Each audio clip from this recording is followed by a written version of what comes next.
हमारे गौरव, हमारी संस्कृति की सुरक्षा के लिए योगदान किया। मैं इन दोनों विभूतियों को पुनः एक बार नमन करता हूं। साथियों, आज इन महान विभूतियों को सम्मान देते हुए हम बेंगलुरु के कर्नाटका के विकास और विरासत दोनों को सशक्त कर रहे हैं। आज कर्नाटका को पहली made in India Vande Bharat train मिली। ये ट्रेन चेन्नई, देश की स्टार्टअप कैपिटल बेंगलुरु और धरोहरों के शहर मैसूरू को आपस में जोड़ती है। कर्नाटका के लोगों को अयोध्या, प्रयागराज और काशी के दर्शन कराने वाली भारत गौरव काशी दर्शन ट्रेन, इसकी भी आज शुरुआत हुई है। आज केम्पेगौड़ा इंटरनेशनल एयरपोर्ट के दूसरे टर्मिनल का भी उद्घाटन हुआ है। मैंने सोशल मीडिया पर एयरपोर्ट के नए टर्मिनल की कुछ तस्वीरें पोस्ट की थी और आज वहां जाकर लगा कि नया टर्मिनल तस्वीरों में जितना सुंदर दिख रहा है उससे भी ज्यादा भव्य है, आधुनिक है। ये बेंगलुरु के लोगों की बहुत पुरानी मांग थी जो अब हमारी सरकार पूरा कर रही है। साथियों, मुझे नाड़ प्रभु केम्पेगौड़ा जी की 108 फीट की प्रतिमा के अनावरण और उनके जलाभिषेक का भी अवसर मिला। नाड़ प्रभु केम्पेगौड़ा की ये विशाल प्रतिमा हमें भविष्य के बेंगलुरु, भविष्य के भारत के लिए निरंतर समर्पित भाव से मेहनत करने की प्रेरणा देगी। भाइयों और बहनों, ये मेरा सौभाग्य है कि आज पूज्य स्वामी जी ने जिस प्रकार से आशीर्वाद दिए, जिस प्रकार से भावना प्रकट की, मैं हृदय से उनका आभार व्यक्त करता हूं। साथियों, आज पूरी दुनिया में भारत की पहचान स्टार्टअप के लिए है और भारत की इस पहचान को सशक्त करने में बहुत बड़ी भूमिका हमारे बेंगलुरु की है। स्टार्टअप सिर्फ एक कंपनी भर नहीं होता, स्टार्टअप एक जज्बा होता है, कुछ नया करने का जज्बा, कुछ हटकर के सोचने का जज्बा। स्टार्टअप एक विश्वास होता है हर उस चुनौती के समाधान का जो देश के सामने है। इसलिए बेंगलुरु एक स्टार्टअप स्पिरिट का प्रतिनिधित्व करता है। यही स्टार्टअप स्पिरिट आज दुनिया में भारत को एक अलग लीग में खड़ा करती है। भाइयों और बहनों, आज यहां जो कार्यक्रम हो रहा है ये भी बेंगलुरु की इसी युवा स्पिरिट का प्रतिबिंब है आज शुरू हुई वंदे भारत एक्सप्रेस भी सिर्फ एक नई ट्रेन नहीं है, बल्कि ये नए भारत की नई पहचान है। 21वीं सदी में भारत की रेलवे कैसी होगी, ये उसकी झलक है। वंदे भारत एक्सप्रेस इस बात का प्रतीक है कि भारत अब रुक रुक चलने वाले दिनों को पीछे छोड़ चुका है। भारत अब तेज दौड़ना चाहता है और इसके लिए हर संभव प्रयास कर रहा है। साथियों, आने वाले 8-10 सालों में हम भारतीय रेल के कायाकल्प का लक्ष्य लेकर चल रहे हैं। 400 से ज्यादा नई वंदे भारत ट्रेनें, विस्टाडोम कोचेस भारतीय रेल की नई पहचान बनने वाले हैं। मालगाड़ियों के लिए डेडिकेटेड फ्रेट कॉरिडोर, ट्रांसपोर्टेशन की गति बढ़ाएंगे और समय भी बचाएंगे। तेजी से हो रहा ब्रॉडगेज परिवर्तन का काम नए नए क्षेत्रों को रेलवे के मैप पर लेकर आ रहा है और इन सब के बीच आज देश अपने रेलवे स्टेशनों को भी आधुनिक बना रहा है। आज आप बेंगलुरु के सर एम विश्वेश्वरैया जी के रेलवे स्टेशन जाते हैं तो एक अलग ही दुनिया का अनुभव होता है। हमारा लक्ष्य देश के बड़े रेलवे स्टेशनों को इस प्रकार आधुनिक बनाने का है। इसी सोच के साथ यहां कर्नाटका में भी बेंगलुरु कैंटोनमेंट यशवंतपुर रेलवे स्टेशनों का भी कायाकल्प किया जा रहा है। साथियों, विकसित भारत के निर्माण में हमारे शहरों के बीच कनेक्टिविटी की भी बड़ी भूमिका होगी। देश में एयर कनेक्टिविटी का ज्यादा से ज्यादा विस्तार हो, हमारे एयरपोर्ट्स का विस्तार हो, ये आज समय की मांग है। बेंगलुरु एयरपोर्ट का नया टर्मिनल इसका उपयोग करने वाले पैसेंजर्स के लिए नई सुविधा लेकर आएगा। आज भारत दुनिया में एयर ट्रैवल के सबसे तेजी से बढ़ने वाले मार्केट में से एक है।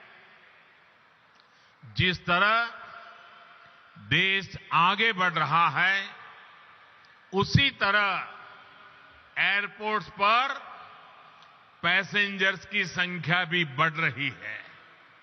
इसलिए हमारी सरकार देश में नए एयरपोर्ट्स का भी निर्माण करा रही है। 2014 से पहले देश में 70 के आसपास एयरपोर्ट थे, 70। अब इनकी संख्या 140 से ज्यादा हो गई है। डबल बढ़ते हुए ये एयरपोर्ट्स हमारे शहरों का बिजनेस पोटेंशियल बढ़ा रहे हैं, नौजवानों के लिए नए अवसर भी बना रहे हैं। साथियों, आज पूरी दुनिया में भारत में निवेश के लिए जो अभूतपूर्व विश्वास बना है, उसका बहुत बड़ा लाभ कर्नाटका को भी मिल रहा है। आप कल्पना कीजिए, बीते 3 वर्ष जब पूरी दुनिया कोविड से प्रभावित रही, तब कर्नाटका में लगभग 4 लाख करोड़ रुपए का निवेश हुआ। पिछले वर्ष एफडीआई को आकर्षित करने में कर्नाटका देश में अग्रणी रहा है। और ये जो निवेश हो रहा है, ये सिर्फ आईटी सेक्टर तक सीमित नहीं है, बल्कि बायोटेक्नोलॉजी से लेकर डिफेंस मैन्युफैक्चरिंग तक हर सेक्टर का यहां विस्तार हो रहा है। देश में एयरक्राफ्ट और स्पेसक्राफ्ट इंडस्ट्री में 25% हिस्सेदारी ये हमारे कर्नाटका की है। देश की सेना के लिए जो एयरक्राफ्ट और हेलीकॉप्टर हम बना रहे हैं, उसमें से लगभग 70% यही बनते हैं। देश में इलेक्ट्रिक व्हीकल मैन्युफैक्चरिंग में भी कर्नाटका बहुत आगे है। आज फॉर्च्यून 500 कंपनियों में से 400 से अधिक कंपनियां कर्नाटका में काम कर रही है, और ये लिस्ट लगातार बढ़ रही है। ये सब कुछ इसलिए हो रहा है क्योंकि आज कर्नाटका डबल इंजन की ताकत से चल रहा है। भाइयों और बहनों, आज बात चाहे गवर्नेंस की हो या फिर फिजिकल और डिजिटल इंफ्रास्ट्रक्चर के निर्माण की, भारत एक अलग ही लेवल पर काम कर रहा है। आज पूरी दुनिया हैरान होती है जब भारत के डिजिटल पेमेंट भीम यूपीआई के बारे में सुनती है। क्या 8 वर्ष पहले ये कल्पना करना भी संभव था? Made in India, 5G technology, क्या ये सोचा भी जा सकता था? इन सब में बेंगलुरु के युवाओं की, यहां के प्रोफेशनल्स की बहुत बड़ी भूमिका है। 2014 से पहले के भारत में ये चीजें कल्पना से परे थी। इसका कारण ये है कि तब जो सरकारें थी, उनकी सोच ही पुरानी थी। पहले की सरकारें स्पीड को लग्जरी तो स्केल को रिस्क मानती थी। हमने ये धारणा बदल दी है। हम स्पीड को भारत की आकांक्षा मानते हैं और स्केल को भारत की ताकत मानते हैं। इसलिए आज भारत पीएम गति शक्ति नेशनल मास्टर प्लान के तहत देश में इंफ्रास्ट्रक्चर का विकास कर रहा है। हम सभी साक्षी हैं कि कैसे अतीत में इंफ्रास्ट्रक्चर के निर्माण में सबसे बड़ी समस्या तालमेल की रहती थी। जितने ज्यादा विभाग, जितनी ज्यादा एजेंसियां, उतनी ही देरी निर्माण में होती थी।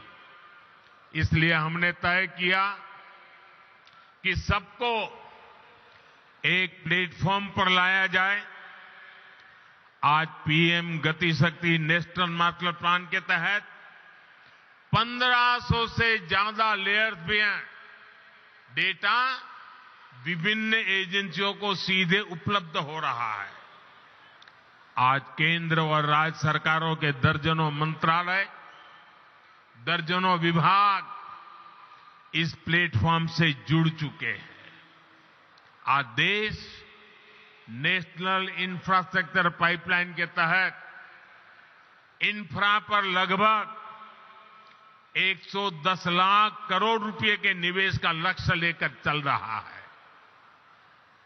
देश में ट्रांसपोर्ट के हर माध्यम एक दूसरे से जुड़े, एक दूसरे को सपोर्ट करें, इसके लिए देश का बल, पूरी ताकत मल्टी मॉडल इंफ्रास्ट्रक्चर पर है। कुछ समय पहले ही देश ने नेशनल लॉजिस्टिक पॉलिसी भी लॉन्च की है।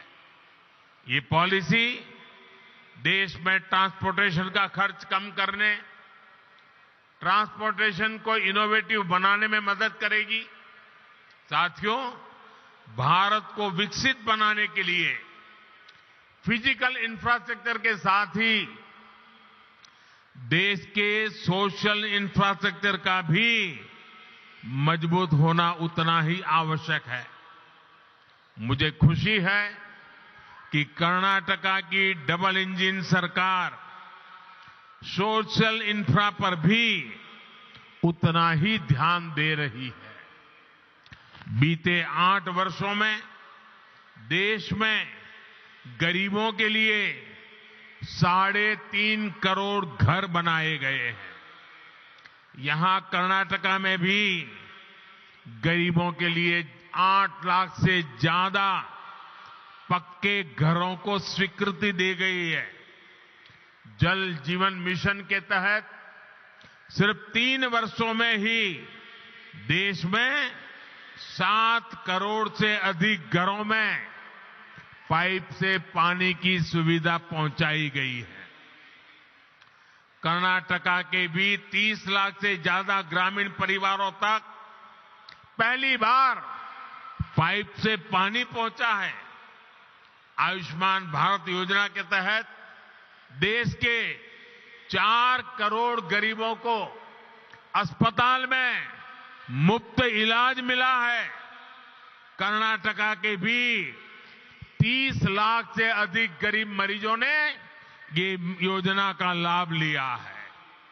मुझे खुशी है कि इन सुविधाओं की सबसे अधिक लाभार्थी हमारी माताएं हैं, हमारी बहनें हैं, हमारी बेटियां हैं। भाइयों और बहनों, आज देश में छोटे किसान हो, छोटे व्यापारी हो, फिशरमैन हो, रेहड़ी पटरी ठेले वाले हो, ऐसे करोड़ों लोग पहली बार देश के विकास की मुख्य धारा से जुड़ रहे हैं। पीएम किसान सम्मान निधि के तहत देश के 10 करोड़ से अधिक किसानों के बैंक खातों में लगभग 2.25 लाख करोड़ रुपए ट्रांसफर किए गए हैं। कर्नाटका के भी 55 लाख से ज्यादा छोटे किसानों को लगभग 11,000 करोड़ रुपए मिल चुके हैं।